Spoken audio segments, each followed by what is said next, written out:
ஹாய்ங்க. இன்றைக்கி நம்ம என்ன செய்ய போகிறோன்னு பார்த்தீங்கன்னா, பாப்கார்ன் தாங்க செய்ய போகிறோம்.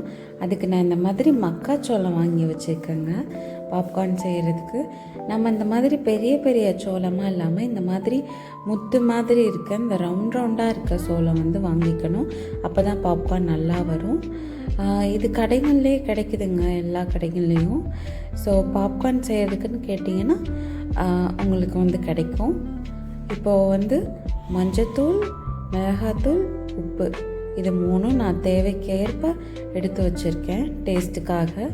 ஸோ இப்போ நம்ம வாங்க எப்படி செய்கிறதுன்னு பார்க்கலாம். இப்போ அடுப்பை பற்ற வச்சுட்டு நான் ஒரு அடிக்கனமான ஒரு குக்கர் எடுத்து வச்சுக்கிறேன். ஏன்னா அடிக்கனமான குக்கர் வைக்கும்போது அது நல்லா சூடு ஈவனாக அது ஸ்ப்ரெட் ஆகி நல்லா பொரிஞ்சு வருங்க. இப்போ அதில் நான் எண்ணெயை ஊற்றிக்கிறேன். இந்த எண்ணெய் சூடாகட்டும். இப்போ எண்ணெய் நல்லா சூடாயிடுச்சுங்க.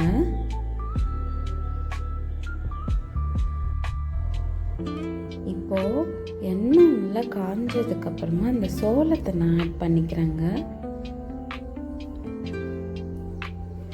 சோளத்தை ஆட் பண்ண உடனே நம்ம எடுத்து வச்சுருக்க இந்த மசாலாவை ஆட் பண்ணிக்கிறோம். இதுதான் இதுக்கு நல்ல டேஸ்ட் கொடுக்கும். இது ஆட் பண்ணதுக்கப்புறமா ஒரு கரண்டி வச்சு நல்லா கலந்து விட்டுக்கோங்க. மசாலா இந்த சோளத்து கூட மிக்ஸ் ஆகிற மாதிரி. இப்போ நல்லா ஈவனாக எல்லாமே சமமாக இருக்க மாதிரி இந்த சோளத்தெல்லாம் கலந்து விட்டுட்டு இப்போ நம்ம குக்கரோட மூடியை வச்சு மூடுறோம். இதை 2 minutes மீடியம் ஃப்ளேமில் வச்சு இப்படி மூடி வச்சிடணுங்க. மூடி போட்டு இப்போ பாருங்கள், ஒவ்வொன்றா வெடித்து பொரிஞ்சு வருது. ஸோ இதை மூடிக்கிறோம். இப்போ 2 நிமிஷத்துக்கு அப்புறம் பார்த்திங்கன்னா எல்லாமே வெடித்து நல்லா ரெடி ஆகிடுச்சுங்க. முக்கியமாக இதை மீடியம் ஃப்ளேமில் வச்சுக்கணும். இப்போ நம்ம பாப்கார்ன் நல்லா ரெடி ஆகிடுச்சுங்க. இப்போ நம்ம இதை ஒரு பவுலில் சர்வ் பண்ணிக்கலாம் வாங்க.